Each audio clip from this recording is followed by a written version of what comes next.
Hi everyone, welcome back to Edlino. तो last lecture में हम रोटेशनल डायनामिक्स पढ़ रहे थे। रोटेशनल डायनामिक्स काफ़ी टफ चैप्टर माना जाता है। आपकी क्लास 11th का एक यूनिट है फिजिक्स में, system of particles and rotational motion नाम करके।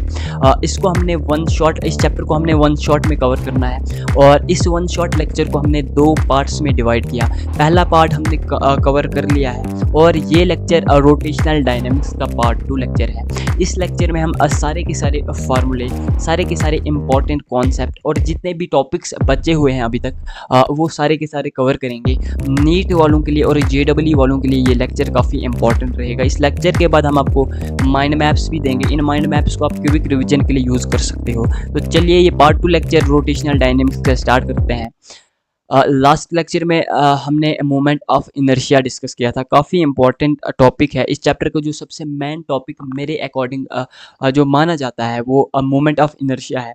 अगर आपको वो समझ आ गया मोमेंट ऑफ इनर्शिया, तो समझ लो आपको पूरा रोटेशनल डायनेमिक्स समझ में आ गया। ठीक है, तो अभी हम rotational kinetic energy of body की बात करेंगे। मैंने कहा था कि लीनियर मोशन में हम एक टर्म यूज़ करते हैं, मास टर्म यूज़ करते हैं। उसी मास की जगह रोटेशनल डायनामिक्स में, रोटेशनल मोशन में हम moment of inertia term use करते हैं। तो अगर हम रोटेशनल काइनेटिक एनर्जी की बात करें तो सबसे पहले हम लीनियर काइनेटिक एनर्जी की बात करते हैं। तो जब बॉडी लीनियर मोशन कर रही होती है v वेलोसिटी से, तो उसके पास काइनेटिक एनर्जी जो होती है वो 1/2 mv² के बराबर होती है। वहीं रोटेशनल काइनेटिक एनर्जी की बात करें, जब बॉडी रोटेट कर रही होती है तो ड्यूरिंग रोटेशन जो उसके पास काइनेटिक एनर्जी होती है, सपोज करते हैं कि वो बॉडी जो है वो ओमेगा एंगुलर वेलोसिटी से मूव कर रही है, तो उसके पास जो काइनेटिक एनर्जी होगी वो 1/2 आई ओमेगा स्क्वायर के बराबर होगी। अगर हम एनालॉगी देखें तो मास की जगह हमें यहाँ मोमेंट ऑफ इनर्शिया रखना होगा और वी यानी कि लीनियर वेलोसिटी की जगह हमें एंगुलर वेलोसिटी ओमेगा रखना होगा। ठीक है, तब जाके हमारे पास जो काइनेटिक एनर्जी होगी वो रोटेशनल काइनेटिक एनर्जी कहलाएगी। तो आपने याद रखना है कि rotational kinetic energy of a body जो होती है वो 1/2 आई ओमेगा स्क्वायर के बराबर होती है। ये वैलिड होता है प्योरली रोटेटिंग बॉडी के लिए। उसके बाद वर्क डन बाय टॉर्क। जब जैसे हमने लीनियर मोशन में या काइनेमेटिक्स की बात करें तो वहाँ पे मैंने आपको बताया था वर्क डन बाय फोर्स। यहाँ पे हमने वर्क डन बाय टॉर्क पढ़ना है। तो वर्क डन बाय फोर्स की हम बात करते हैं लीनियर मोशन में। लीनियर मोशन में वर्क डन होता है integration of F dot D S, S1 से S2 तक। ठीक है, S1 S2 यहाँ पे क्या है, ये लिमिट्स हैं और ये जो है ये डिस्प्लेसमेंट को रिप्रेजेंट करती है। तो लीनियर के केस में मैंने आपको पढ़ाया था कि वर्क डन होता है integration of F dot D S, S1 से लेकर S2 तक। अगर यहीं पे इसी फार्मूले में मैंने इस लेक्चर में क्या किया है, रोटेशनल डायनामिक्स वाले लेक्चर में मैंने साथ साथ में लीनियर मोशन के फार्मूले भी लिखाए हैं, ताकि आप एनालॉगी यूज़ करके इजीली रोटेशनल मोशन का फार्मूला भी इजीली जो है वो डेराइव कर सको। जिससे क्या होगा कि आपको ज़्यादा रट्टा मारने की, याद करने की ज़रूरत नहीं पड़ेगी ये जो रोटेशनल मोशन के फार्मूले हैं। ठीक है, इसलिए मैंने साथ में लीनियर वाले भी लिखे हैं ताकि आप कंपेयर करके इजीली जो है इनको निकाल सको और याद करने की यहाँ पे कोई भी ज़रूरत नहीं पड़ेगी। तो इस तरीके से अगर हम रोटेशन की बात करें तो रोटेशन में जो वर्क डन होता है वो बराबर होता है integration of tau dot D theta. Tau जो होता है इसको हम फोर्स कहते हैं लीनियर मोशन में, और एंगुलर डिस्प्लेसमेंट डी थीटा को हम एस कहते हैं। ठीक है, डी एस कहते हैं। और थीटा 1 थीटा 2 तो आप जानते हो, लीनियर मोशन में इसको हम S1 S2 कहते हैं। तो इस तरीके से रोटेशनल मोशन में वर्क डन होता है integration of tau dot D theta, theta 1 से थीटा 2। अगर हमारे पास टॉर्क यहाँ पे जो टाउ है ये टॉर्क को रिप्रेजेंट करता है। अगर ये टॉर्क हमारे पास कांस्टेंट होगी, तो कांस्टेंट टॉर्क अगर होगी तो इस कांस्टेंट को इस इंटीग्रेशन से हम बाहर निकालेंगे, और डी थीटा को जब हम थीटा 1 से थीटा 2 तक इंटीग्रेट करते हैं तो हमारे पास वर्क डन का फार्मूला यहाँ पे निकल के आता है tau into theta 2 minus theta 1। Theta 2 यहाँ पे फाइनल एंगुलर डिस्प्लेसमेंट है, थीटा 1 यहाँ पे इनिशियल एंगुलर डिस्प्लेसमेंट है, टाउ यहाँ पे टॉर्क है और डब्ल्यू यहाँ पे वर्क डन बाय टॉर्क है। ठीक है, यहाँ पे आपने ये याद रखना है। उसके बाद work energy theorem in rotational motion. मैंने आपको जब मैं काइनेमेटिक्स पढ़ा रहा था वहाँ पे मैंने वर्क एनर्जी थ्योरम पढ़ाई थी, लेकिन वो वर्क एनर्जी थ्योरम वैलिड होती है सिर्फ लीनियर मोशन के केस में। वहाँ पे मैंने बताया था कि जो total work done by force होता है वो चेंज इन काइनेटिक एनर्जी के बराबर होता है। यहाँ भी सेम कॉन्सेप्ट है, बस फोर्स की जगह यहाँ पे टॉर्क यूज करना है, लीनियर की जगह यहाँ पे रोटेशनल यूज करना है। तो work energy theorem rotational motion में इसका जो कॉन्सेप्ट है वो बताता है कि total work done bye torque जो होता है वो change in rotational kinetic energy के बराबर होता है। Total work done bye torque जो होता है वो change in rotational kinetic energy के बराबर होता है। यहाँ पे अगर हम इसको सॉल्व करते हैं तो सॉल्व करने के बाद, क्योंकि मैंने बताया कि जो work done bye rotational force यानी टॉर्क होता है, वर्क डन बाय टॉर्क होता है, वो integration of tau dot D theta होता है, थीटा 1 से लेकर थीटा 2 तक। और जो चेंज इन काइनेटिक एनर्जी होता है वो kinetic energy final minus kinetic energy initial के बराबर होता है। काइनेटिक एनर्जी फाइनल जो होता है वो 1/2 आई ओमेगा स्क्वायर होता है, क्योंकि यहाँ पे फाइनल है तो यहाँ पे जो ओमेगा होगा वो भी फाइनल ही होगा, तो फाइनल को हम ओमेगा 2 से रिप्रेजेंट करेंगे। काइनेटिक एनर्जी इनिशियल की बात करें तो ये भी 1/2 आई ओमेगा स्क्वायर के बराबर होगा, क्योंकि ये इनिशियल काइनेटिक एनर्जी है, इसलिए यहाँ पे जो एंगुलर वेलोसिटी होगी वो भी इनिशियल ही होगी, और इनिशियल एंगुलर वेलोसिटी को यहाँ पे हम ओमेगा 1 से रिप्रेजेंट कर रहे हैं। तो आपने सिंपली याद रखना है कि integration of tau dot D theta, theta 1 से लेकर थीटा 2 तक बराबर होता है change in kinetic energy that is final minus initial kinetic energy which is equal to 1/2 I omega 2 square minus 1/2 I omega 1 square. उसके बाद रोटेशनल पावर की बात करते हैं। देखो, वर्क पावर एनर्जी चैप्टर जब हम पढ़ रहे थे वहाँ पे मैंने आपको बताया था कि पावर जो होता है ये वर्क डन अपन टाइम के बराबर होता है। अब यहाँ पे पावर की बात करें, जो वर्क होता है वो एक टाइप की एनर्जी होती है, तो पावर को हम एनर्जी अपॉन टाइम भी कह सकते हैं। एनर्जी ट्रांसफर को हो या फिर एनर्जी को हो, एक ही बात है, एनर्जी ट्रांसफर अपॉन टाइम भी इसको कह सकते हैं पावर को। तो अगर हम लीनियर मोशन की बात करते हैं तो लीनियर मोशन के केस में पावर जो होती है वो एफ डॉट वी के बराबर होता है। लीनियर मोशन के केस में पावर जो होता है वो एफ डॉट वी के बराबर होता है। एंगुलर मोशन के केस में पावर जो होता है वो टाउ डॉट डब्ल्यू के ओमेगा के बराबर होता है। P is equal to tau dot omega. यहाँ पे ओमेगा एंगुलर वेलोसिटी है, टाउ यहाँ पे टॉर्क है। अगर इस फार्मूले को यहाँ पे हम यूज करते हैं तो पावर का फार्मूला यहाँ पे ये निकल के आता है। पावर जो होता है वो चेंज इन रोटेशनल वर्क होता है अपॉन चेंज इन टाइम, ठीक है, rotational work done upon time, इसी को हम पावर कहते हैं रोटेशनल के केस में। रोटेशनल पावर जो होता है वो change in rotational work done upon change in time के बराबर होता है। अब हम जानते हैं कि जो रोटेशनल वर्क डन होता है वो टाउ डॉट डी थीटा के बराबर होता है, जो मैंने आपको पहले ही बता दिया, और चेंज इन टाइम को हम एज इट इज इधर लिख देते हैं। तो इस तरीके से हमारे पास रोटेशनल पावर का फार्मूला निकल के आता है। ये जनरल फार्मूला है, tau dot D theta upon D T, और ये जो है ये वेक्टर फॉर्म में है, P is equal to tau dot omega, ठीक है, ये काफ़ी इंपॉर्टेंट है, इसको याद रख लेना। उसके बाद कंजर्वेशन ऑफ मैकेनिकल एनर्जी। तो मैकेनिकल एनर्जी जो होती है वो कंजर्व्ड होती है। यहाँ पे आपने ध्यान देना है कि if work done by non conservative force and external force is zero, जो नॉन कंजर्वेटिव फोर्सेज होती हैं, यहाँ पे मैं कंजर्वेटिव फोर्स की बात नहीं कर रहा हूँ, सिर्फ नॉन कंजर्वेटिव फोर्स की बात कर रहा हूँ। अगर एक्सटर्नल फोर्स और नॉन कंजर्वेटिव फोर्स से जो वर्क डन होता है अगर वो जीरो के बराबर होगा तो उस केस में initial mechanical energy final mechanical energy के बराबर होगा। Initial mechanical energy is equal to final mechanical energy in case अगर work done by non conservative force and external force zero के बराबर है। अब यहाँ पे मैकेनिकल एनर्जी जो होता है वो काइनेटिक प्लस पोटेंशियल एनर्जी होता है, क्योंकि यहाँ पे इनिशियल है तो यहाँ पे initial potential energy plus initial kinetic energy बराबर है final potential energy plus final kinetic energy. अब यहाँ पे कुछ एनालॉगी यहाँ पे बताता हूँ कि भाई ट्रांसलेशन के, वैसे ये मैंने आपको पीछे बता दिया लेकिन फिर भी यहाँ पे रिपीट करके लाया हूँ। ट्रांसलेशन की बात करें तो ट्रांसलेशन यानी कि लीनियर मोशन के केस में काइनेटिक एनर्जी होता है बराबर होता है 1/2 mv स्क्वायर के। वहीं रोटेशन के केस में काइनेटिक एनर्जी बराबर होता है 1/2 आई ओमेगा स्क्वायर। लेकिन अगर हम प्लेन मोशन की बात करते हैं तो प्लेन मोशन की अगर मैं बात करूँ जहाँ पे रोटेशन भी हो रहा है साथ में ट्रांसलेशन भी हो रहा है, तो उस केस में काइनेटिक एनर्जी बराबर होती है 1/2 mv square plus 1/2 I omega square. क्योंकि अगर हमारे पास गाड़ी का जो टायर है जो होता है वो आगे की तरफ भी मूव कर रहा होता है और साथ में रोटेट भी कर रहा होता है। कहने का मतलब वो ओमेगा से भी चल रहा है और v वेलोसिटी से भी चल रहा है, तो उसके पास रोटेशनल काइनेटिक एनर्जी भी होगी, लीनियर काइनेटिक एनर्जी भी होगी। तो इस तरीके से इसकी जो काइनेटिक एनर्जी होती है वो बराबर होती है 1/2 mv² plus 1/2 I omega square. उसके बाद एंगुलर मोमेंटम, एंगुलर मोमेंटम को हम कैपिटल एल से रिप्रेजेंट करते हैं। एंगुलर मोमेंटम जो होता है ये एक वेक्टर क्वांटिटी होती है और एंगुलर मोमेंटम बराबर होता है आर क्रॉस पी। आर यहाँ पे रेडियस है, पी यहाँ पे लीनियर मोमेंटम है। तो एंगुलर मोमेंटम एल जो होता है वो बराबर होता है आर क्रॉस पी। हम जानते हैं कि लीनियर मोमेंटम पी बराबर होता है एम इंटू वी के। तो इस तरीके से एंगुलर मोमेंटम यहाँ पे निकल के आता है आर क्रॉस एम वी। तो यहाँ से अगर हम मास को बाहर निकालते हैं इस फार्मूले से, तो एल यहाँ पे निकल के आता है M into R cross V, ये इसकी वेक्टर फॉर्म है। तो हमारे पास एंगुलर मोमेंटम का ये फार्मूला काफ़ी इंपॉर्टेंट है। वैसे ये जितने भी यहाँ पे फार्मूले लिख के लाया हूँ ये सारे के सारे इंपॉर्टेंट है। L is equal to M into R cross we.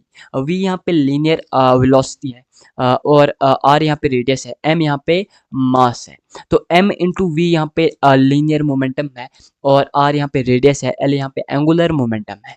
और इसको जब हम क्रॉस प्रोडक्ट आगे करते हैं तो एल निकल के आता है M V R sine theta, क्योंकि हम जानते हैं कि जो क्रॉस होता है उसको हम साइन थीटा से रिप्लेस करते हैं। इसलिए यहाँ पे मैंने क्या लिखा, L is equal to M V R sine theta. इस फार्मूले से, इस वेक्टर फॉर्म से हमें ये पता चलता है कि जो एल होता है वो आर के परपेंडिकुलर होता है और एंगुलर मोमेंटम एल जो होता है वो वेलोसिटी वी के भी परपेंडिकुलर होता है। और जो एंगुलर मोमेंटम एल की डायरेक्शन होती है वो हम फाइंड आउट करते हैं आर क्रॉस वी से। तो आपने यहाँ पे याद रखना है कि जो एंगुलर मोमेंटम की डायरेक्शन होती है वो हम फाइंड आउट करते हैं आर क्रॉस वी से।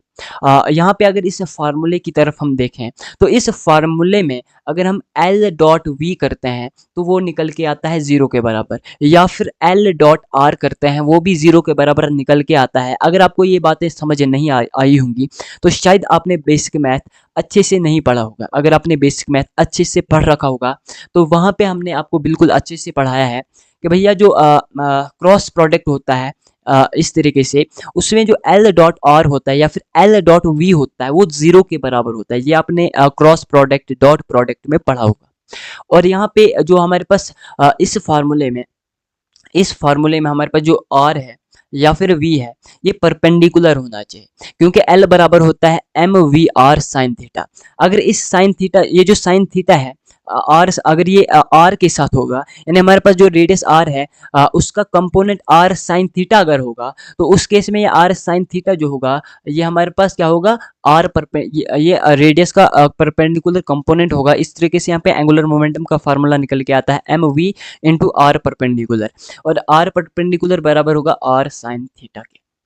ठीक है, क्योंकि यहाँ पे हमने आर जो है वो भी परपेंडिकुलर लेना है और वी भी यहाँ पे परपेंडिकुलर लेना है। उसके बाद अगर हमारे पास देखो यहाँ पे, अगर इस फार्मूले में हमारे पास वेलोसिटी परपेंडिकुलर है, वेलोसिटी वी परपेंडिकुलर है, तो यहाँ पे m इंटू आर पहले करेंगे, क्या करेंगे, m इंटू आर करेंगे, उसके बाद v साइन थीटा करेंगे। इस फार्मूले में हमने वेलोसिटी का परपेंडिकुलर कंपोनेंट लिया, तो v साइन थीटा जो है यहाँ पे ये वेलोसिटी का परपेंडिकुलर कंपोनेंट है। तो इस तरीके से ये M R into V perpendicular formula यहाँ पे बन जाता है। तो यहाँ पे यही मैंने लिखा है कि L is equal to M into V sine theta into R. V sine theta को यहाँ पे हम वी परपेंडिकुलर भी कह सकते हैं। इस तरीके से यहाँ पे एंगुलर मोमेंटम L का formula m into V perpendicular into R यहाँ पे निकल के आता है।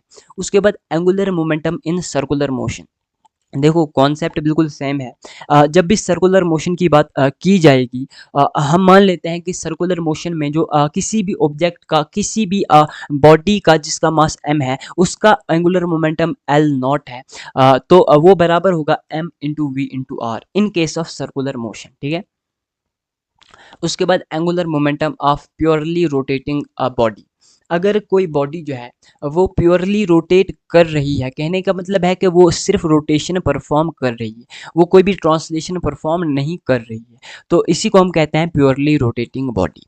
उस केस में जो एल होता है वो एम वी आर के बराबर होता है, M V R sine theta के बराबर नहीं होता है, बल्कि एम वी आर के बराबर होता है इन case of purely rotating body. और यहाँ पे हम जानते हैं कि जो वेलोसिटी वी होता है वो आर इंटू ओमेगा के बराबर होता है, तो इस तरीके से R into R R square होता है और ये formula m into omega into R square बन के आता है। इसको हम M R square into omega भी कह सकते हैं। हम जानते हैं कि जो एम आर स्क्वायर होता है उसको हम मोमेंट ऑफ इनर्शिया आई कहते हैं और इस तरीके से जो एंगुलर मोमेंटम होता है प्योरली रोटेटिंग बॉडी का वो बराबर होता है आई इंटू ओमेगा के। ठीक है, आई यहाँ पे मोमेंट ऑफ इनर्शिया है, ओमेगा यहाँ पे क्या है, ओमेगा यहाँ पे एंगुलर वेलोसिटी है। तो जो भी बॉडी प्योरली रोटेट कर रही होती है उसका जो एंगुलर मोमेंटम होता है वो आई इंटू ओमेगा के बराबर होता है, moment of inertia into angular momentum के बराबर होता है। क्योंकि यहाँ पे एंगुलर मोमेंटम भी एक वेक्टर क्वांटिटी है, ओमेगा भी यहाँ पे वेक्टर क्वांटिटी है, तो ये हम लिख सकते हैं L vector is equal to I into omega vector. यहाँ पे अगर हमारे पास एल जो है, यहाँ पे जो हमारे पास एंगुलर मोमेंटम है अगर वो किसी एक्सिस के अबाउट होगा तो जो मोमेंट ऑफ इनर्शिया है ये मोमेंट ऑफ इनर्शिया भी हमने उसी एक्सिस के अबाउट लेना है। तो यही यहाँ पे भी मैंने लिखा है कि angular momentum about some specific axis is equal to moment of inertia I through the same axis into omega angular velocity. जिस एक्सिस के अबाउट आपने angular momentum L find out करना है उसी एक्सिस के अबाउट आपने यहाँ पे मोमेंट ऑफ इनर्शिया भी रखना है। ठीक है, जो मोमेंट ऑफ इनर्शिया यहाँ पे है जिस एक्सिस के about angular momentum find out करना होगा, जैसे सेंटर ऑफ मास के अबाउट करना होगा तो आपने मोमेंट ऑफ इनर्शिया भी सेंटर ऑफ मास के अबाउट ही यहाँ पे लेना है और ओमेगा यहाँ पे एंगुलर वेलोसिटी है। उसके बाद है translatory motion and rotatory motion. Translatory motion यानी लीनियर मोशन में हमने पढ़ा है कि एल जो होता है वो आर क्रॉस पी के बराबर होता है, L is equal to R cross P, L is equal to R cross P. यहाँ पे जो P होता है वो एम वी के बराबर होता है। तो इस तरीके से L का formula R cross M V के बराबर निकल के आता है। हम जानते हैं कि यहाँ पे जो R है ना, यहाँ पे जो R है क्योंकि इसको जब हम आगे क्रॉस प्रोडक्ट करते हैं तो ये M V R sine theta के बराबर निकल के आता है। हम यहाँ पे डायरेक्ट बता रहे हैं कि यहाँ पे जो R है इस फार्मूले में वो R परपेंडिकुलर है, तो इसलिए यहाँ पे हम कहते हैं कि ट्रांसलेटरी मोशन के केस में एंगुलर मोमेंटम L जो होता है वो m into V into perpendicular distance होता है, R परपेंडिकुलर होता है।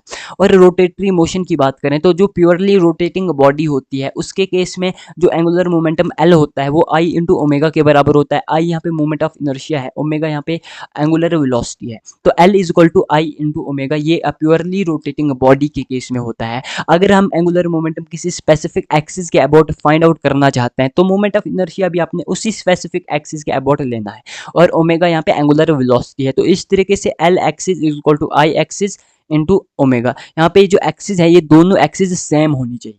उसके बाद सॉलिड सिलेंडर की अगर हम बात करें, ये एक स्टैंडर्ड क्वेश्चन है, कभी कभी डायरेक्ट पूछा जा सकता है, कभी कभी डेटा देके पूछा जा सकता है कि अगर हम सॉलिड सिलेंडर की बात करेंगे, सॉलिड सिलेंडर के केस में जो हमारे पास एंगुलर मोमेंटम होता है अबाउट स्पेसिफिक एक्सिस, जो एंगुलर मोमेंटम होता है किसी एक्सिस के अबाउट वो M R square upon 4 plus M L square upon 12 into omega के बराबर होता है। तो angular momentum about axis is equal to M R square upon 4 plus M L square upon 12 into omega. यहाँ पे जो हमारे पास एम आर स्क्वायर अपन 4 है, एम आर स्क्वायर अपन 4 है, ये हमारे पास मोमेंट ऑफ इनर्शिया है और एम एल स्क्वायर अपन 12 ये भी मोमेंट ऑफ इनर्शिया है। यहाँ पे आपने ख्याल रखना है कि जो एम आर स्क्वायर अपन 4 है ये अपने उसी एक्सिस के अबाउट ये वाला मोमेंट ऑफ इनर्शिया लेना है जिस एक्सिस के अबाउट आपने एंगुलर मोमेंटम फाइंड आउट करना होगा। अब हमारे पास है angular momentum and kinetic energy for pure rotation. अगर कोई बॉडी प्योरली रोटेट कर रही है तो लीनियर मोमेंटम का फार्मूला हमें पता है कि P is equal to M into V होता है। वहीं एंगुलर मोमेंटम का फार्मूला भी हमने अभी डिस्कस किया, L is equal to I into omega. ठीक है, ये आपने याद रखना है। तो जब भी एंगुलर मोमेंटम और काइनेटिक एनर्जी की बात की जाए तो वो हम इस फार्मूले से डिराइव करने वाले हैं। तो एंगुलर मोमेंटम का formula L is equal to I omega मैंने आपको बताया। उसके बाद P जो होता है वो √2mk के बराबर होता है, ये लीनियर मोशन के केस में होता है। इसी फार्मूले से अगर हमने काइनेटिक एनर्जी फाइंड आउट करनी होगी तो वो निकल के आएगी P² अपन 2m। वहीं हम एंगुलर की बात करें एंगुलर मोमेंटम की बात करें तो सॉरी एंगुलर मोशन की बात करें तो एंगुलर मोशन के केस में जो मोमेंटम होता है in term of angular momentum होता है in term of kinetic energy, वो बराबर होता है under root of 2 into I into K. I यहाँ पे मोमेंट ऑफ इनर्शिया है, यहाँ पे हमने मास की जगह रखा, और के यहाँ पे काइनेटिक एनर्जी है जो इस फार्मूले में है, ठीक है। उसके बाद इसी को जब हम आगे सॉल्व करते हैं और इसी फार्मूले से जब हम काइनेटिक एनर्जी के फाइंड आउट करते हैं तो वो निकल के आती है L square upon 2 into I, L square upon 2 into I. तो आपने यहाँ पे याद रखना है कि P is equal to under root 2m K, यहाँ से K निकल के आता है P स्क्वायर अपॉन 2m। ये लीनियर मोशन के केस में होता है, और एंगुलर मोशन के केस में L बराबर होता है अंडर रूट 2i के, और इसी फार्मूले से आगे निकल के आता है kinetic energy K is equal to L square upon 2 into I. तो ये एंगुलर मोशन के केस में होता है। उसके बाद जब हम ये लॉज ऑफ मोशन पढ़ रहे थे, वहाँ हमने न्यूटन सेकंड लॉ बिल्कुल डिटेल में पढ़ाया था, वो हमने बिल्कुल अच्छे से समझाया था कि Newton second law of motion आखिर कहता क्या है, और इसकी डेरिवेशन भी शायद मैंने कराई थी। इसके काफ़ी फार्मूले, इंपॉर्टेंट फार्मूले बताए थे, लेकिन वो जो फार्मूले थे वो सिर्फ लीनियर मोशन के केस में वैलिड होते हैं, और ये हमारे पास ये फार्मूले यहाँ पे जो है ये भी लीनियर मोशन के केस में ही वैलिड होते हैं, और ये सारे के सारे फार्मूले मैंने लॉज ऑफ मोशन में अच्छे से पढ़ा रखे हैं। तो यहाँ पे एक बार फिर से ये जल्दी जल्दी रिपीट करता हूँ, और उसके बाद हम रोटेशनल मोशन की तरफ चलेंगे, और रोटेशनल मोशन में देखेंगे हम न्यूटन सेकंड लॉ। तो फोर्स जो होता है वो change in momentum upon change in time होता है। अगर नेट एक्सटर्नल फोर्स 0 के बराबर होगी तो उस केस में चेंज इन मोमेंटम डीपी जो है वो 0 के बराबर होगा। डीपी चेंज ऑफ मोमेंटम कहने का मतलब क्या, हमारे पास मोमेंटम पी जो है वो कांस्टेंट है। अगर चेंज इन मोमेंटम 0 है तो उसका मतलब कि जो मोमेंटम है, लीनियर मोमेंटम है, वो कांस्टेंट है। अगर लीनियर मोमेंटम कांस्टेंट होगा तो उसका मतलब है कि इनिशियल मोमेंटम फाइनल मोमेंटम के बराबर होगा। इन केस ऑफ सिस्टम, किसी भी सिस्टम के लिए इनिशियल और फाइनल मोमेंटम बराबर होगा। कब होगा? जब नेट एक्सटर्नल फोर्स किसी भी सिस्टम पे 0 के बराबर होगी। उस केस में चेंज इन मोमेंटम 0 के बराबर होगा, जिससे मोमेंटम कांस्टेंट होगा और इनिशियल फाइनल मोमेंटम बराबर होगा किसी भी सिस्टम के लिए। अब ये तो बात है लीनियर मोशन की, ये हम बात कर रहे थे लीनियर मोशन की। अब हम बात करेंगे एंगुलर मोशन की, यानी कि रोटेशन की बात करेंगे। तो आपने अगर एनालॉगी, पिछले लेक्चर में मैंने एनालॉगी बिल्कुल अच्छे से पढ़ाई थी। अगर आपने एनालॉगी अच्छे से पढ़ी होगी, कहने का मतलब है कि फोर्स को हम रोटेशन में क्या कहते हैं, मोमेंटम को क्या कहते हैं, टाइम को तो टाइम ही कहेंगे, और आगे ठीक है, यहाँ पे इतना ही यूज़ होगा। तो फोर्स को हम टॉर्क कहते हैं, टाउ कहते हैं, लीनियर मोमेंटम को हम एंगुलर मोमेंटम कहते हैं। तो अगर आपको ये पता है तो इन फार्मूलों से आगे आप एंगुलर मोमेंटम के फार्मूले भी लिख सकते हो for Newton second law. Newton second law के अकॉर्डिंग टॉर्क जो होता है रोटेशन के केस में, वो change in angular momentum upon change in time के बराबर होता है। Torque is equal to D L upon D T. अगर हमारे पास नेट एक्सटर्नल टॉर्क 0 के बराबर होगा तो उस केस में जो हमारे पास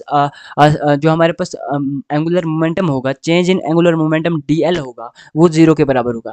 क्योंकि देखो, इस फार्मूले की तरफ अगर आप देखते हो तो यहाँ से साफ साफ दिख रहा है कि अगर टॉर्क टाउ जो है वो 0 के बराबर होगा तो डी एल भी 0 के बराबर ही होगा। जो चेंज इन एंगुलर मोमेंटम है वो भी 0 के बराबर होगा। अगर चेंज इन एंगुलर मोमेंटम 0 के बराबर होता है तो इससे साफ पता चलता है कि जो एंगुलर मोमेंटम है वो कांस्टेंट है। वो क्या है? वो कांस्टेंट है। जब एंगुलर मोमेंटम एल कांस्टेंट होगा तब भी जो है वो डी एल यानी चेंज इन एंगुलर मोमेंटम 0 के बराबर होगा। एल कांस्टेंट कहने का मतलब इनिशियल मोमेंटम जो है वो फाइनल एंगुलर मोमेंटम के बराबर होगा। मोमेंटम होता है आई इंटू ओमेगा। तो इनिशियल मोमेंटम को यहाँ पे मैं आई वन ओमेगा वन कहता हूँ, और फाइनल मोमेंटम को आई टू ओमेगा टू कहता हूँ। तो इस तरीके से Newton second law of motion जो है रोटेशन के केस में यहाँ पे ये होता है, ठीक है। और जो न्यूटन सेकंड लॉ होता है रोटेशन के केस में, उसमें आपने ये सारे फार्मूले याद रखने हैं कि टाउ जो होता है वो D L upon D T के बराबर होता है। अगर नेट एक्सटर्नल टॉर्क 0 होगा तो एंगुलर मोमेंटम कांस्टेंट होगा। आई वन ओमेगा वन यहाँ पे इनिशियल एंगुलर मोमेंटम है, आई टू ओमेगा टू यहाँ पे फाइनल एंगुलर मोमेंटम है। ये बराबर होंगे किसी भी सिस्टम के लिए। उसके बाद वैसे ही आपको पता ही होगा कि लॉस इन काइनेटिक एनर्जी जो होता है वो initial minus final kinetic energy के बराबर होता है। देखो, अगर काइनेटिक एनर्जी में लॉस होता है तो लॉस क्या होगा? फॉर एग्जांपल हमारे पास पहले इतनी काइनेटिक एनर्जी है, मान लेते हैं कि इसमें से कुछ काइनेटिक एनर्जी लॉस हो गई, तो जितनी लॉस होगी वो हम फाइनल एनर्जी माइनस कर देते हैं, तो इससे हमें पता चलता है कि कितनी काइनेटिक एनर्जी लॉस होगी। ठीक है, इनिशियल काइनेटिक एनर्जी अगर के आई है और फाइनल काइनेटिक एनर्जी के एफ है, तो इनिशियल से फाइनल माइनस करेंगे तो उससे हमें पता चलेगा कि कितनी काइनेटिक एनर्जी यहाँ पे लॉस हो गई है। उसके बाद हम बात करते हैं रोलिंग मोशन की। रोलिंग मोशन काफ़ी इंपॉर्टेंट टॉपिक है और रोलिंग मोशन थोड़ा सा कॉन्सेप्चुअल है और ये एक मज़ेदार टॉपिक है। पूरे चैप्टर में आपको रोलिंग मोशन पढ़ने में इतना मज़ा आएगा। जब मैंने पहली बार पढ़ा था रोलिंग मोशन, तो मुझे पूरा रोटेशन काफ़ी इजी टॉपिक लगा था। अगर आपने लीनियर मोशन भी पढ़ा, ट्रांसलेशन भी अगर आपने समझ लिया, अगर आपने रोटेशन भी समझ लिया, तो समझ लो कि आपने रोलिंग मोशन भी समझ लिया। क्योंकि जो रोटेशन है और सॉरी जो रोटेशन है और ट्रांसलेशन है, ये दोनों कॉन्सेप्ट को मिला के हमारे पास एक नया कॉन्सेप्ट आता है जिसको हम रोलिंग कहते हैं। तो रोलिंग मोशन, सबसे पहले ट्रांसलेशन की बात करेंगे। ट्रांसलेशन को हो या फिर लीनियर मोशन को हो, एक ही बात है। जब कोई भी बॉडी जो होती है, यहाँ पे मैंने एक टायर बनाया है, या कोई भी यानी सर्कुलर बॉडी हो सकती है, क्योंकि सर्कुलर बॉडी ही जो होती है वो रोलिंग मोशन कर पाती है। तो अगर ये कोई बॉडी है, ये आगे की तरफ v वेलोसिटी से चल रही है, यहाँ पे हम सपोज कर रहे हैं कि इसका जो सेंटर ऑफ मास है वहाँ पे वेलोसिटी जो है वो v सेंटर ऑफ मास के बराबर है। तो ट्रांसलेशन के केस में जो बॉडी होती है वो आगे की तरफ मूव कर रही होती है और उसका जो सेंटर ऑफ मास पे वेलोसिटी होता है उसको हम v मान के चलते हैं। अगर रोटेशन की बात करें तो रोटेशन के केस में जो बॉडी होती है वो अपनी एक्सिस के अबाउट रोटेट कर रही होती है। तो अगर हम मान लेते हैं कि ये बॉडी जो है ये ओमेगा एंगुलर वेलोसिटी से रोटेट कर रही है, ठीक है, अपनी एक्सिस के अबाउट। तो अगर बॉडी जो है वो आगे की तरफ भी चल रही है, अगर बॉडी जो है वो अपनी एक्सिस के अबाउट रोटेट भी कर रही है एंगुलर वेलोसिटी ओमेगा से, तो हम कहते हैं कि ये क्या कर रही है, ये रोलिंग मोशन कर रही है। ये साथ साथ में आगे की तरफ भी बढ़ रही है और बॉडी जो है वो अपनी एक्सिस के अबाउट जो है वो रोटेट भी कर रही है साथ साथ में। तो अगर v वेलोसिटी से आगे की तरफ ये मोशन में है और एंगुलर वेलोसिटी ओमेगा से ये रोटेट कर रही है, तो हम कहते हैं कि ये रोलिंग मोशन कर रही है। ठीक है, और इसकी एक सबसे इम्पॉर्टेंट एग्जांपल है कि जब टायर जो होता है वो घूम रहा, जब गाड़ी चल रही होती है, तो जिस तरीके से टायर आगे की तरफ बढ़ता है, टायर जो होता है जब वो आगे की तरफ बढ़ता है, तो वो भी एक रोलिंग मोशन करता है, क्योंकि वो आगे की तरफ भी बढ़ रहा है और अपनी एक्सिस के अबाउट रोटेट भी कर रहा होता है। तो इसी को हम यहाँ पे रोलिंग मोशन कहते हैं। आई होप यहाँ तक आपको समझ आया होगा। अब ट्रांसलेशन की यहाँ पे बात करते हैं। मैंने कहा कि ट्रांसलेशन जो होता है कि अगर ये बॉडी जो है ये इसका जो सेंटर ऑफ मास है, अगर वहाँ पे वेलोसिटी जो है v सेंटर ऑफ मास है, अगर v सेंटर ऑफ मास जो है वो v के बराबर है, तो जो लीनियर वेलोसिटी होगी इस बॉडी के हर एक पार्टिकल की जो लीनियर वेलोसिटी होगी वो v के बराबर होगी। मान लेते हैं यहाँ पे हम सपोज करते हैं कि ये जो सेंटर ऑफ मास है इस बॉडी का, ये v वेलोसिटी से आगे की तरफ बढ़ रहा है, तो इस बॉडी के जितने भी पार्टिकल्स हैं वो सारे के सारे आगे की तरफ, उन पे v वेलोसिटी एक्ट होगी। ठीक है, जैसे यहाँ पे भी पार्टिकल है, यहाँ पे भी, तो हर एक पार्टिकल जो है वो आगे की तरफ v वेलोसिटी से मूव करेगा। ठीक है, इस तरीके से यहाँ पे ट्रांसलेशन होता है और साथ में रोटेशन भी होगा, इसी को हम रोलिंग मोशन कहते हैं। उसके बाद प्योर रोलिंग की बात करेंगे। देखो, प्योर रोलिंग को अगर आपने समझना होगा तो इसको आप एक ही लाइन से समझ सकते हो कि जब भी कोई बॉडी जो है वो रोलिंग कर रही है, और रोलिंग कैसे करती है कोई भी बॉडी, ये मैंने आपको बता दिया। कहने का मतलब कि जो बॉडी है वो आगे की तरफ भी v वेलोसिटी से चल रही है और ओमेगा वेलोसिटी से अपनी एक्सिस के अबाउट रोटेट भी कर रही है, तो इसको हम कहेंगे रोलिंग। लेकिन प्योर रोलिंग क्या होता है? देखो, अगर ये बॉडी रोलिंग कर रही है लेकिन साथ में स्लाइडिंग नहीं कर रही है, साथ में ये बॉडी स्लाइड नहीं हो रही है, यानी कि मतलब ये आगे की तरफ जो है वो स्लाइड नहीं हो रही है, स्लाइड नहीं कर रही है बॉडी, तो उस केस में इसको हम कहेंगे ये केस जो है ये प्योर रोलिंग का केस है। यहाँ पे आप समझो, देखो अगर यहाँ पे ये बॉडी है, ठीक है, कोई भी सर्कुलर बॉडी है, ये v वेलोसिटी से आगे की तरफ मूव कर रही है और एंगुलर वेलोसिटी ओमेगा से रोटेट कर रही है अपनी एक्सिस के अबाउट, और ये जो बॉडी है, ये बॉडी और ये ग्राउंड जो है, इनके बीच में जो पॉइंट ऑफ कांटेक्ट है, अगर ये पॉइंट ऑफ कांटेक्ट जो है ये रेस्ट पे है, तो हम कहेंगे बॉडी जो है वो प्योर रोलिंग कर रही है। इस कॉन्सेप्ट को समझने के लिए मैंने एक ही वर्ड यहाँ पे यूज किया कि if there is no sliding, if there is no sliding, no sliding of this circular body, we can say that this is performing the pure rolling. देखो रोलिंग का कॉन्सेप्ट आपने समझ लिया कि बॉडी जो है वो रोटेट भी कर रही है और बॉडी जो है वो आगे की तरफ भी मूव कर रही है, इसको हम रोलिंग कहेंगे। लेकिन प्योर रोलिंग के केस में ये प्योरली रोल होता है, ठीक है, यानी ये आगे की तरफ स्लाइड नहीं होता है। सिंपली मैं आपको बताता हूँ, ये टायर जो है ये आगे की तरफ अगर स्लाइड नहीं होगा और दूसरी तरफ से अगर देखें और ये आगे की तरफ v वेलोसिटी से मूव भी कर रहा है और ओमेगा एंगुलर वेलोसिटी से रोटेट भी हो रहा है, लेकिन आगे की तरफ ये स्लाइड नहीं हो रहा है, इसको यहाँ पे हम कहेंगे कि ये प्योर रोलिंग का केस है।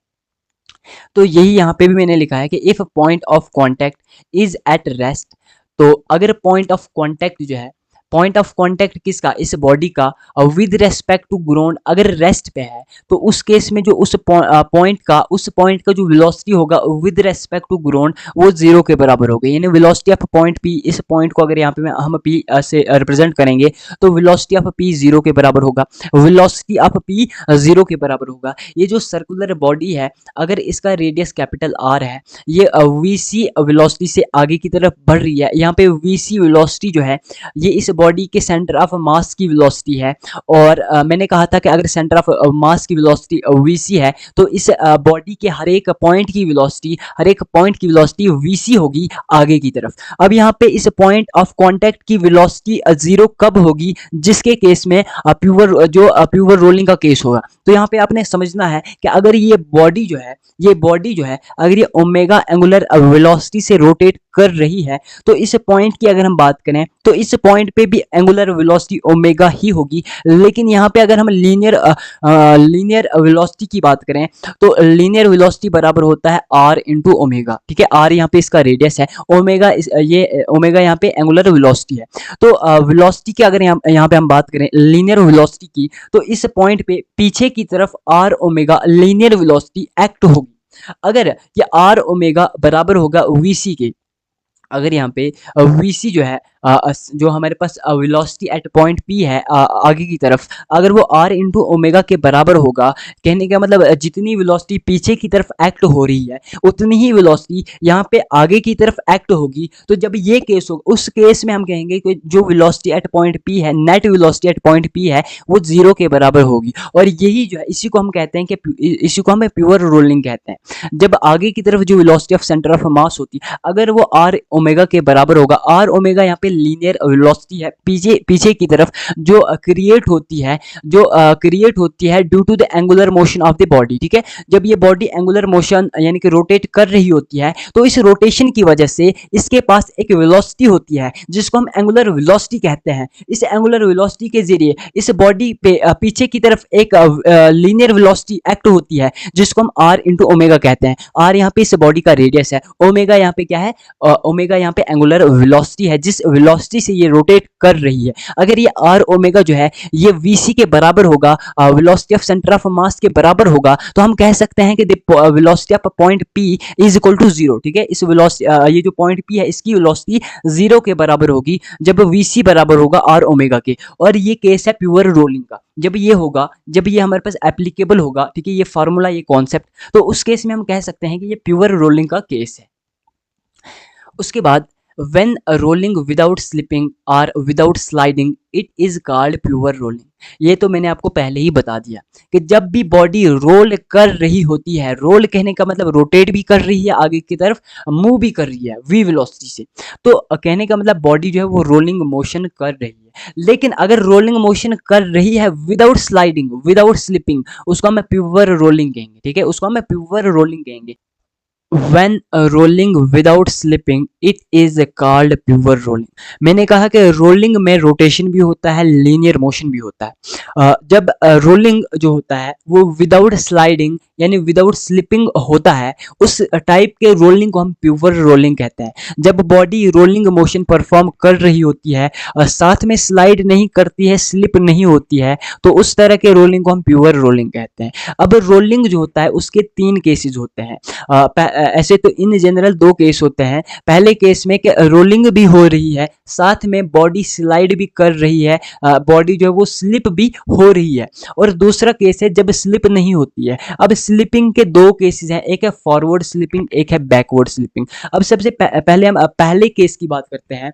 जो रोलिंग मोशन है, उसमें जो पहला केस है उसमें क्या होता है कि जो वेलोसिटी ऑफ सेंटर ऑफ यहाँ पे जो वीसी है, ये वो वेलोसिटी है जो पॉइंट ऑफ कांटेक्ट है, उसकी जो वेलोसिटी है उसी को यहाँ पे हम वीसी से रिप्रेजेंट कर रहे हैं। अगर वीसी, और यही वीसी जो होती है ये सेंटर ऑफ मास की भी वेलोसिटी होती है। यहाँ पे जो वीसी वेलोसिटी है अगर ये आर ओमेगा से ज़्यादा होगी तो इस केस में फॉरवर्ड स्लिपिंग होगी, जो बॉडी है वो आगे की तरफ स्लिप करेगी। सेकंड केस की बात करें तो यहाँ पे जो आर ओमेगा है अगर ये ज़्यादा होगा वीसी से, वीसी जो है ये आगे की तरफ वेलोसिटी है, आर ओमेगा जो है ये पीछे की तरफ वेलोसिटी है। तो अगर बैकवर्ड वेलोसिटी ज़्यादा होगी तो जाहिर सी बात है कि बैकवर्ड स्लिपिंग होगी, जो बॉडी है वो पीछे की तरफ स्लिप करेगी, पीछे की तरफ स्लाइड होगी। और ये हमें बहुत सारे प्रैक्टिकल लाइफ में देखने को मिलता है जब हम गाड़ी चला रहे होते हैं, तो वहाँ पे जब बैकवर्ड स्लिपिंग या फॉरवर्ड स्लिपिंग होता है तो उसका जो रीज़न होता है वो यही होता है कि अगर वीसी ज़्यादा है आर ओमेगा से, वीसी आगे की तरफ फोर्स है, आगे की तरफ वेलोसिटी है, तो अगर आगे की तरफ जो वेलोसिटी है वो ज़्यादा होगी तो फॉरवर्ड स्लिपिंग होगा, अगर पीछे की तरफ आर ओमेगा ज़्यादा है तो बैकवर्ड स्लिपिंग होगी। लेकिन अगर वीसी आर ओमेगा के बराबर हो गया, ये थर्ड केस है, अगर वीसी जो है वेलोसिटी ऑफ सेंटर ऑफ मास ये आर ओमेगा के बराबर होगा तो इस केस में नो स्लाइडिंग नो स्लिपिंग, कोई भी स्लाइडिंग नहीं होगी, कोई भी स्लिपिंग नहीं होगी, बॉडी जो है वो प्योरली रोल करेगी, वो स्लाइड नहीं होगी। इसी को हम प्योर रोलिंग कहते हैं। अब आपने यहाँ पे याद रखना है, अगर नीट में या फिर जेडब्ल्यू में डेटा देगा, क्वेश्चन देगा बना के, तो वहाँ पे डायरेक्टली कभी कभी रोलिंग टर्म यूज़ करेगा। तो अगर वहाँ पे ये मेंशन नहीं होगा कि ये प्योर रोलिंग का केस नहीं है तो आपने मान के चलना है कि ये प्योर रोलिंग का केस ही है। क्योंकि अगर नीट में या फिर जेडब्ल्यू में डायरेक्टली मेंशन होगा रोलिंग, ठीक है, कोई भी क्वेश्चन बनाएगा और रोलिंग वहाँ पे बताएगा, तो हमने ये जो रोलिंग है इसको हमने वहाँ पे कंसिडर करना है प्योर रोलिंग, जब तक ना मेंशन करे, ठीक है। और प्योर रोलिंग के केस में जो एस होता है वो आर थीटा के बराबर होता है, ये तो एक जनरल फार्मूला है, ठीक है। उसके बाद प्योर रोलिंग की बात करें तो प्योर रोलिंग के केस में जो रेशो होता है काइनेटिक एनर्जी का, kinetic energy translation is to kinetic energy rotation is to total kinetic energy, इसका जो रेशो होता है वो होता है 1 is to K square upon R square is to 1 plus K square upon R square. तो pure rolling के case में ट्रांसलेशन भी होता है जिससे ट्रांसलेशनल काइनेटिक एनर्जी जनरेट होती है। प्योर रोलिंग में रोटेशन भी होता है जिससे रोटेशनल काइनेटिक एनर्जी जनरेट होती है। और इन ये जो दोनों है इनको मिला के हमारे पास काइनेटिक एनर्जी टोटल, यानी टोटल काइनेटिक एनर्जी यहाँ पे निकल के आती है। तो इनका जो रेशियो है हमारे पास तीन काइनेटिक एनर्जी है, ट्रांसलेशनल, रोटेशनल और टोटल। तो इनका जो रेशियो है वो 1 is to K square upon R square is to 1 plus K square upon R square के बराबर होता है। काइनेटिक एनर्जी ट्रांसलेशनल अगर 1 के बराबर है तो rotational kinetic energy K square upon R square के बराबर होगी, और 1 plus K square upon R square total kinetic energy होगी। उसके बाद यहाँ पे हमने बॉडी इस वाले कॉलम में लेनी है। इस वाले कॉलम में हमने उन बॉडीज़ का मोमेंट ऑफ इनर्शिया बताना है, और इस वाले कॉलम में हमने उन बॉडीज़ का रेडियस ऑफ गायरेशन बताना है। रेडियस ऑफ गायरेशन मैंने शायद पीछे भी इसका कॉन्सेप्ट, शायद लास्ट लेक्चर में इसका कॉन्सेप्ट मैंने बताया था। रेडियस ऑफ गायरेशन जो होता है इसको हम कैपिटल के से रिप्रेजेंट करते हैं। तो यहाँ पे एक सिंपल सी ट्रिक मैं बताऊँगा, उस ट्रिक के ज़रिए आपने याद रखना है कि रिंग के केस में रेडियस ऑफ गायरेशन क्या होगा, डिस्क के केस में क्या होगा, हॉलो स्फीयर और सॉलिड स्फीयर के केस में क्या होगा। तो ये काफ़ी इंपॉर्टेंट है नीट के लिए। रेडियस ऑफ गायरेशन काफ़ी इंपॉर्टेंट है 2021 2023 में, और बहुत सारे PYQs में ये पूछा गया है रेडियस ऑफ गायरेशन, और मेनली ये 4 स्टैंडर्ड बॉडीज़ है इनके केस में ही पूछा गया है। तो इसके लिए मैं एक ट्रिक आपको बताता हूँ। देखो, मोमेंट ऑफ इनर्शिया हमने लास्ट लेक्चर में बिल्कुल डिटेल में समझाया था, तो मैंने हर एक स्टैंडर्ड बॉडी का मोमेंट ऑफ इनर्शिया के जो फार्मूले हैं वो आपको बताए थे। तो मोमेंट ऑफ इनर्शिया के फार्मूले में से आपने मास m को रिमूव करना है, और ये एक सिंपल सी ट्रिक बता रहा हूँ। वैसे आप जो मैंने फार्मूला बताया था moment of radius of gyration का लास्ट लेक्चर में, उससे भी आप ये सॉल्व कर सकते हो, लेकिन अगर आप ट्रिक के जरिए सॉल्व करोगे तो कम टाइम लगेगा। तो आपने मोमेंट ऑफ इनर्शिया के फार्मूले से मास m को जो है वो रिमूव करना है, और जो बाकी का फार्मूला बच जाएगा उसको आपने अंडर रूट लगा देना है, ठीक है। एक बार फिर से रिपीट कर रहा हूँ कि remove m from moment of inertia and root 2 and add a root 2 remaining, that is value of k is the radius of gyration। तो यहाँ से इस फार्मूले से हम जानते हैं कि जो रिंग है, रिंग या फिर हॉलो सिलेंडर, रिंग और हॉलो सिलेंडर एक ही बॉडी नहीं होती है, ये अलग अलग बॉडीज होती हैं, लेकिन इनका जो मोमेंट ऑफ इनर्शिया होता है वो एम आर स्क्वायर के बराबर होता है। इस एम आर स्क्वायर से अगर हम एम रिमूव करते हैं और बाकी यहाँ पे हमारे पास आर स्क्वायर बच जाता है, आर स्क्वायर को अगर हम अंडर रूट लगा देते हैं तो under root of R square R के बराबर होता है। तो इस तरीके से रेडियस ऑफ गायरेशन के यहाँ पे आर के बराबर निकल के आता है। उसी तरीके से डिस्क की बात करें या फिर सॉलिड सिलेंडर की बात करें, उनका moment of inertia M R square upon 2 के बराबर होता है। यहाँ से हम एम मास को रिमूव करते हैं, यहाँ पे हमारे पास बचता है R square upon 2। R square upon 2 का जब हम अंडर रूट लगाते हैं तो आर स्क्वायर जो होता है इसका अंडर रूट आर के बराबर होता है, अपॉन रूट 2 यहाँ पे निकल के आता है। इस तरीके से radius of gyration R upon root 2 के बराबर यहाँ पे निकल के आता है। उसके बाद हॉलो स्फीयर का जो मोमेंट ऑफ इनर्शिया होता है वो 2/3 एम आर स्क्वायर होता है। एम यहाँ से रिमूव कर देते हैं, बाकी पे हम रूट लगा देते हैं, तो ये अंडर रूट 2/3 आर के बराबर निकल के आता है, क्योंकि आर स्क्वायर का अंडर रूट आर होता है। उसके बाद सॉलिड स्फीयर की बात करें तो सॉलिड स्फीयर का moment of inertia 2/5 M R square होता है। यहाँ पे जब हम एम हटा देते हैं और 2/5 आर स्क्वायर पे रूट लगा देते हैं तो आर स्क्वायर का जो रूट होता है वो आर के बराबर होता है। इस तरीके से radius of gyration solid sphere के केस में under root of 2/5 into R के बराबर निकल के आता है। ठीक है, ये आपने याद रखना है। इसमें आपने ये सिंपल सी ट्रिक याद रखनी है, या फिर जो मैंने लास्ट लेक्चर में रेडियस ऑफ गायरेशन का फार्मूला आपको बताया था, अगर उससे भी आप सॉल्व करो तो यहाँ पे निकल के आए, यहाँ पे जो रेडियस ऑफ गायरेशन है किसी भी बॉडी का वो निकल के आएगा। मैंने जो रेडियस ऑफ गायरेशन का फार्मूला बताया था वो था under root of I upon M. तो एम को आपने हटा देना है, बाकी जो मोमेंट ऑफ इनर्शिया का फार्मूला है उस पर आपने रूट लगा देना है। ठीक है, वैसे इससे निकालो या फिर इस ट्रिक से निकालो, एक ही बात है। For pure rolling velocity of P with respect to ground should be 0। मैंने ये पहले ही बता दिया कि प्योर रोलिंग के केस में जो पॉइंट ऑफ कांटेक्ट पी होता है, जो point of contact of body with respect to ground होता है वो 0 के बराबर होता है, उसी को हम प्योर रोलिंग कहते हैं। उसके बाद non uniform rolling. Non uniform rolling के जनरली 3 केसेस होते हैं। सबसे पहला केस है जब सेंटर ऑफ मास पे जो एक्सेलरेशन एक्ट हो रहा है अगर वो आर अल्फा से ज़्यादा होगा। अब यहाँ पे जो आर अल्फा है ये भी एक टाइप का लीनियर एक्सेलरेशन है, लेकिन ये आर अल्फा जो एक्सेलरेशन है ये उस बॉडी पे बैकवर्ड डायरेक्शन में पीछे की तरफ एक्ट होता है, क्योंकि जब बॉडी रोल कर रही होती है तो रोलिंग में वो रोटेट करती है। अगर वो रोटेट करती है तो कहने का मतलब उसके पास कोई एंगुलर एक्सेलरेशन अल्फा होगा। इस एंगुलर एक्सेलरेशन अल्फा से एक लीनियर एक्सेलरेशन किसी भी पॉइंट पे पीछे की डायरेक्शन में बैकवर्ड डायरेक्शन में एक्ट होता है, जिसको हम आर अल्फा कहते हैं। ठीक है, ये आर अल्फा जो है ये एक्सेलरेशन है जो पीछे की तरफ बैकवर्ड डायरेक्शन में एक्ट होता है। और एक्सेलरेशन ऑफ सेंटर ऑफ मास वो एक्सेलरेशन होता है जो आगे की तरफ लगता है, आगे की तरफ किसी बॉडी पे, किसी रोलिंग बॉडी पे एक्ट होता है उसके सेंटर ऑफ मास पे। अब यहाँ पे जब acceleration of centre of mass R alpha से ज़्यादा होगा उस केस में स्लिपिंग होगा, और आपने याद रखना है कि फॉरवर्ड स्लिपिंग होगा। दूसरा केस है हमारे पास जब R alpha acceleration of centre of mass से ज़्यादा होगा। आर अल्फा यहाँ पे वो एक्सेलरेशन है जो पीछे की तरफ लग रहा है। अगर बैकवर्ड एक्सेलरेशन ज़्यादा होगा फॉरवर्ड एक्सेलरेशन से तो उस केस में स्लिपिंग होगी, लेकिन बैकवर्ड स्लिपिंग होगी, क्योंकि यहाँ पे जो एक्सेलरेशन पीछे की तरफ लग रहा है वो सेंटर ऑफ मास के एक्सेलरेशन से ज़्यादा है। तीसरा केस है हमारे पास जब दोनों एक्सेलरेशन एक दूसरे के बराबर होते हैं, यानी जो सेंटर ऑफ मास का एक्सेलरेशन है वो बराबर होगा आर अल्फा के।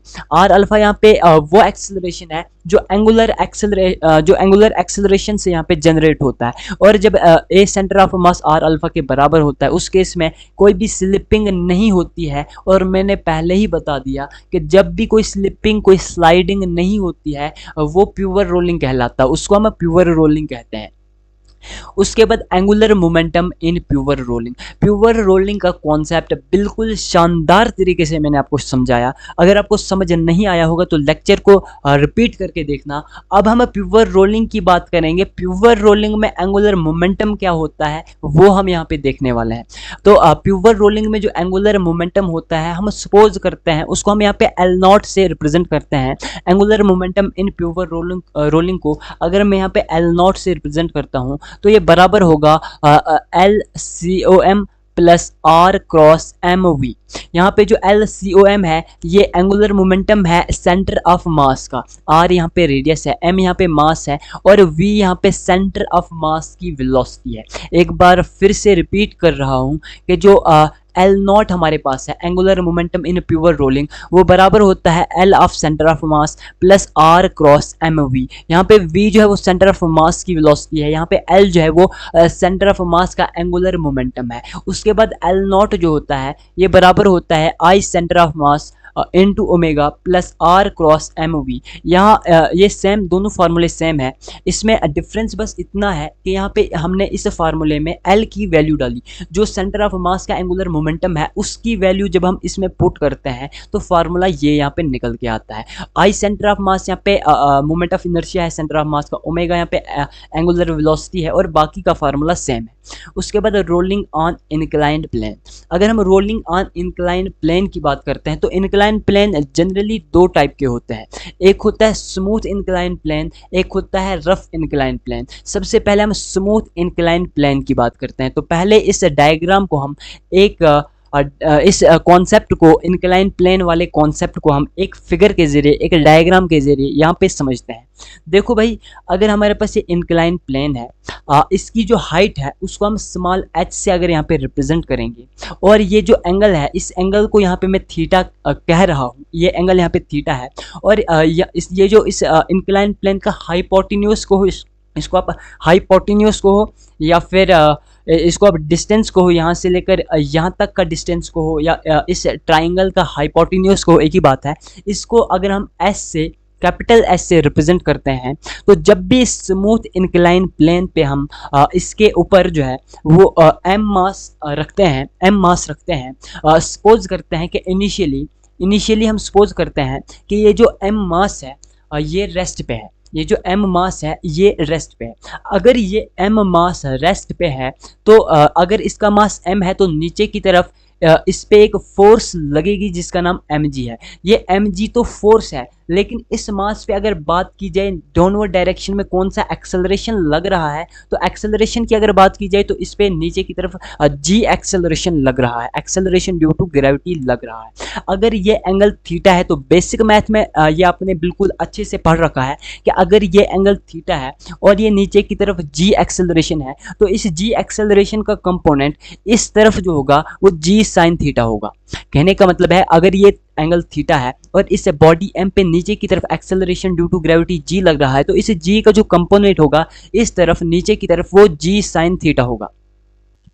तो अगर ये एंगल थीटा है और इस मास m पे नीचे की तरफ g acceleration due to gravity लग रहा है तो according to component concept basic math जो अभी तक हमने पढ़ा, इस m पे नीचे की तरफ इस डायरेक्शन में g साइन थीटा एक्सेलरेशन लगेगा।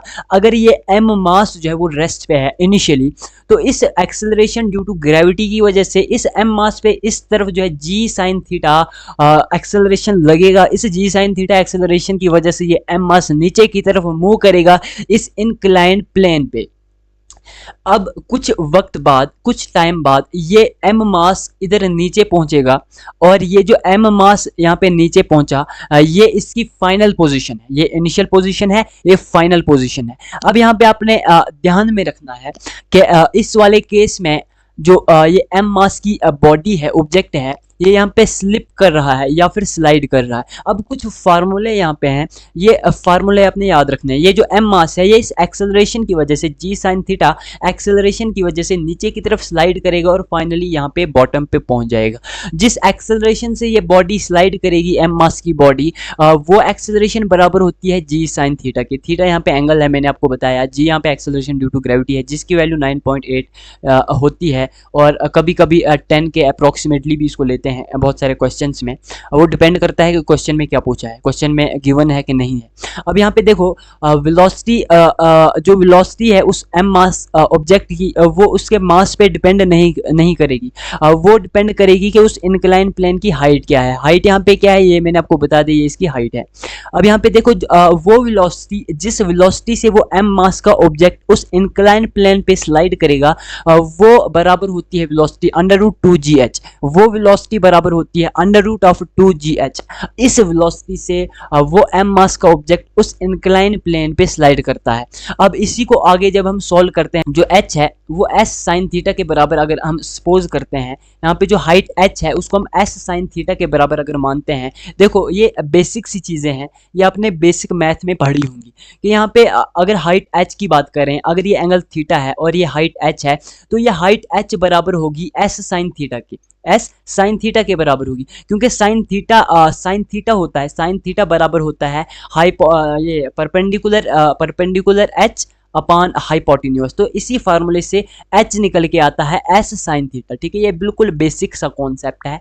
तो इस फार्मूले में जब हम h की वैल्यू डालते हैं s sin थीटा, तो इस तरीके से वेलोसिटी का फार्मूला निकल के आता है √2g s sin theta. s यहाँ पे हाइपोटेन्यूज है, ठीक है, और इसको आप डिस्टेंस भी कह सकते हो, डिस्टेंस ऑन इंक्लाइन प्लेन। उसके बाद हम बात करेंगे यहाँ पे रफ इंक्लाइन प्लेन की। तो जब स्मूथ इंक्लाइन प्लेन ना होके रफ इंक्लाइन प्लेन होगा, तो उस केस में जो एक्सेलरेशन होगी वो बराबर होगी g sin theta upon 1 + k² upon r²।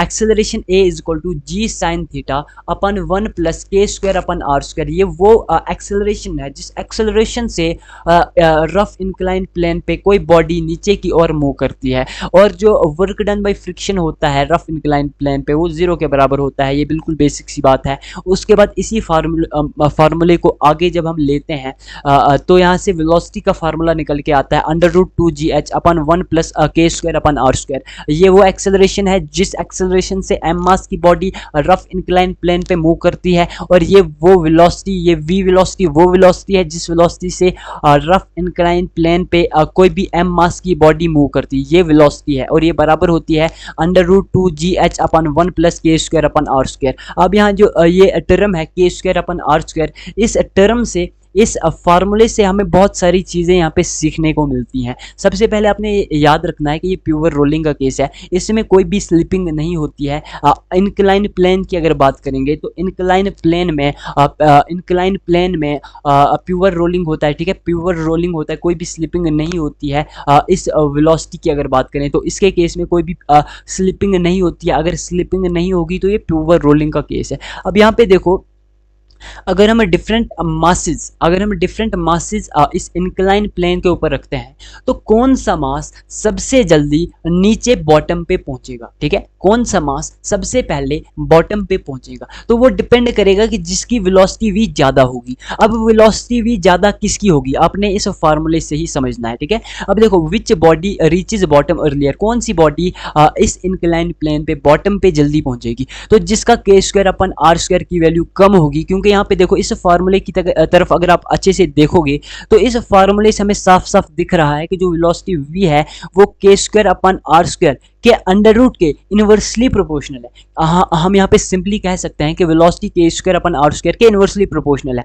तो अगर k² अपॉन r², या फिर इस फार्मूले से भी आप देख सकते हो, आप इस फार्मूले से भी इसको समझ सकते हो। ठीक है, अगर k² अपॉन r² की वैल्यू कम होगी तो एक्सेलरेशन ज़्यादा होगा, क्योंकि यहाँ पे वेलोसिटी भी इसके इनवर्सली प्रोपोर्शनल है। अगर एक्सेलरेशन की बात करें तो एक्सेलरेशन a भी k² अपॉन r² के इनवर्सली प्रोपोर्शनल है। तो अगर यहाँ पे k² अपॉन r² कम होगा, जितना k² अपॉन r² किसी बॉडी का कम होगा उसका एक्सेलरेशन ज़्यादा होगा। अब हम लॉज ऑफ मोशन में पढ़े हैं, जो इक्वेशन ऑफ मोशन है वहाँ पे हमने पढ़ा है कि अगर एक्सेलरेशन बेटा ज़्यादा होगा, अगर एक्सेलरेशन ज़्यादा होगा तो टाइम कम लगेगा, और अगर टाइम कम लगेगा यानी टाइम कम होगा, अगर टाइम कम होगा इसका मतलब time less and reaches earlier at bottom.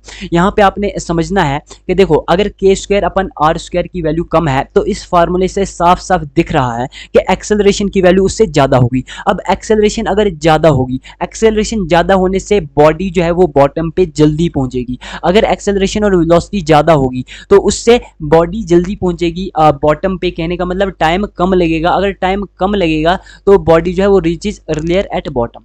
ये बिल्कुल सिंपल सा कॉन्सेप्ट है, इस फार्मूले पे बेस्ड कॉन्सेप्ट है, बिल्कुल सिंपल कॉन्सेप्ट है। अब हमारे पास यहाँ पे लास्ट टॉपिक है। यहाँ पे देखो इस वाले कॉलम में मैंने अब यहाँ पे के स्क्वायर अपन आर स्क्वायर की वैल्यू यहाँ पे मैं बताया, यहाँ पे लिख के लाया हूँ।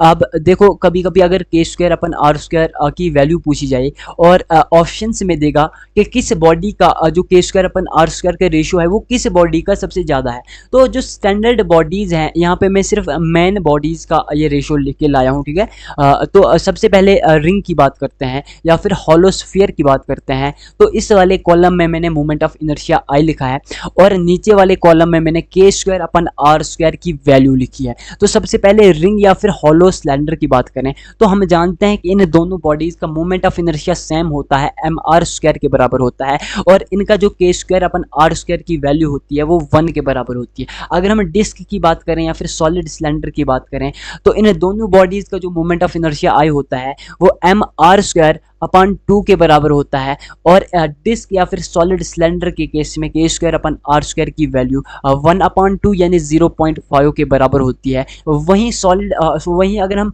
हॉलोस्फीयर की बात करें तो हॉलोस्फीयर के केस में moment of inertia 2/3 M R square के बराबर होता है और K square upon R square की वैल्यू 2/3 होती है यानी 0.66 होती है। और सॉलिड स्फीयर की बात करें तो सॉलिड स्फीयर के केस में moment of inertia I 2/5 M R square के बराबर होता है। Moment of inertia 2/5 M R square के बराबर होता है सॉलिड स्फीयर के केस में। और इसका जो के स्क्वायर अपन आर स्क्वायर की वैल्यू होती है सॉलिड स्फीयर के केस में वो 2/5 होती है। 2/5 बराबर होता है 0.4 के।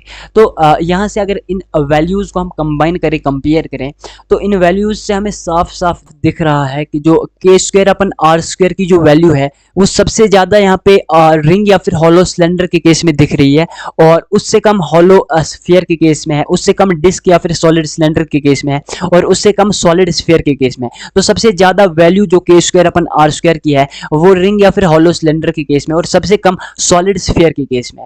तो यहाँ पे हमारा सारा का सारा रोटेशनल डायनेमिक्स चैप्टर जो हमारे पास रोटेशनल डायनेमिक्स जो है ये यहाँ पे कंप्लीट हो जाता है और इसी के साथ जो आपका यूनिट है system of particle and rotational motion वो पूरा का पूरा यूनिट यहाँ पे कंप्लीट हो जाता है। इस यूनिट को हमने 3 पार्ट्स में डिवाइड किया था।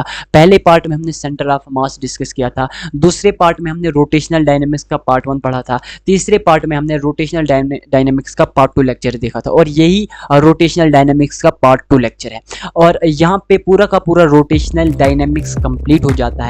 एक बार आपसे फिर से कहना चाहता हूँ कि भैया ये लेक्चर देखने के बाद जितने हो सके न्यूमेरिकल सॉल्व करना और मुझसे जितने भी कॉन्सेप्ट हो सके मैंने सारे के सारे कंप्लीट करा लिए और जितने भी स्टैंडर्ड सवाल अभी तक आए हुए हैं स्टैंडर्ड कॉन्सेप्ट पे बेस्ड स्टैंडर्ड क्वेश्चन जितने भी डायरेक्टली अभी तक पूछे गए हैं वो सारे के सारे स्टैंडर्ड क्वेश्चन तक मैं अभी तक इस लेक्चर में कंप्लीट करा चुका हूँ। और अगर आपको समझ नहीं आया होगा तो घबराने की कोई भी बात नहीं है, लेक्चर को रिपीट करके देखना। और अगर आपको माइंड मैप्स चाहिए रोटेशनल डायनेमिक्स के किसी भी चैप्टर के किसी भी यूनिट के, अगर आपको माइंड मैप्स चाहिए, देखो माइंड मैप्स को हो या फिर फार्मूला शीट्स को हो एक ही बात है। कोई माइंड मैप्स कहता है, कोई फार्मूला शीट्स कहता है, बात एक ही है। अगर हम शॉर्ट नोट्स की बात करें तो जो लेक्चर नोट्स हैं जो अभी तक हम देख रहे थे उन्हीं को हम शॉर्ट नोट्स कहते हैं। ये आपको बिल्कुल फ्री ऑफ कॉस्ट मिलेंगे। अगर आपको माइंड मैप्स, फार्मूला शीट्स या फिर शॉर्ट नोट्स चाहिए तो आप हमारे व्हाट्सएप पे कांटेक्ट कर सकते हो। हमारा व्हाट्सएप नंबर इस वीडियो की डिस्क्रिप्शन बॉक्स में दिया हुआ है, तो वहाँ से जाके आप हमारे व्हाट्सएप पे कांटेक्ट कर सकते हो। हम आपको माइंड मैप्स दे देंगे, आपको शॉर्ट नोट्स भी देंगे। तो thank you so much for watching the lecture. अगर आपको लेक्चर अच्छा लगा होगा तो वीडियो को लाइक करके हमारे चैनल को ज़रूर सब्सक्राइब कर लेना। मिलते हैं फिर एक नए लेक्चर में, एक नए टॉपिक, एक नए कॉन्सेप्ट के साथ। तब तक के लिए ऑल द बेस्ट।